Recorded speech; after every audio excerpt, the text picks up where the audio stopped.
your forecast from the First Alert Weather Team. It's 5:14, the last day of 2024, so it begs a look back at some of the big numbers, the highs, the lows, and everything in between. The warmest temp we clocked in the entirety of 2024, 99 degrees on June 24th. The warmest overnight low coming about a little less than a month later, 81 degrees.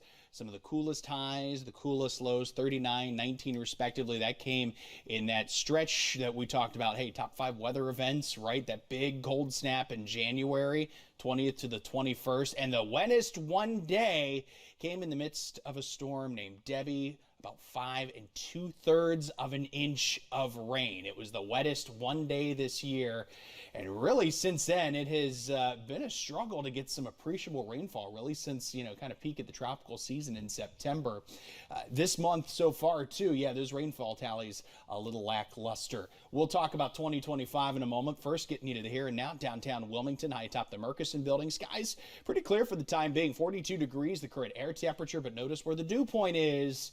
41. So visibility not going to be pristine across all places here in the Cape Fear. Your commute forecast will highlight some of that fog first thing this morning. I imagine in the next few hours it'll start to abate. 40s become 50s, and eventually they become upper 60s to lower 70s for the afternoon. Skies will start to clear out a little bit too. Your rain chances for the afternoon itself going to be closer to 0, but we're watching a quick little wave that's going to come through here this evening. It'll keep rain chances up around 10 to 20%, and it's going to be a very limited window. I think by the time we hit midnight, those rain chances are done. Winds primarily going to be out of the west and vary a little bit, more so to the northwest tomorrow. Upper 50s, pretty seasonable for New Year's Day itself, but it will be on the breezy side. Won't have to worry about additional showers or anything like that. Let's model this out for you into the afternoon. Cloud future radar.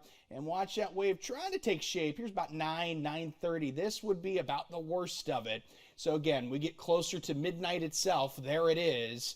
And that wave pretty well done. Could be a little quicker, could be a little slower. We'll have to keep an eye out on it. Of course, your WECT First Alert weather app's got you covered there. Once we're past it, hey, we're sitting pretty all the way through the start of the new year. Here's Wednesday afternoon, all the way to Thursday afternoon. Clouds even going to be hard to come by at this point as winds take on more of a west and northwesterly feel to them.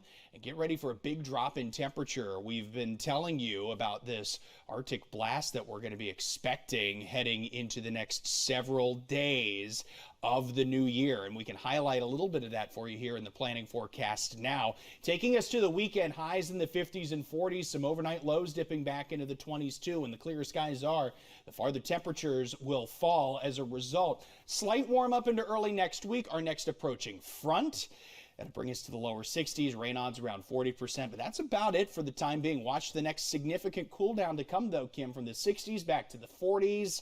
And there may be some cases where inland zones struggle to hit that 40-degree mark, but we're going to have to be ready for the cold, and it looks like for a prolonged period of time, too. All right, Kate, thanks.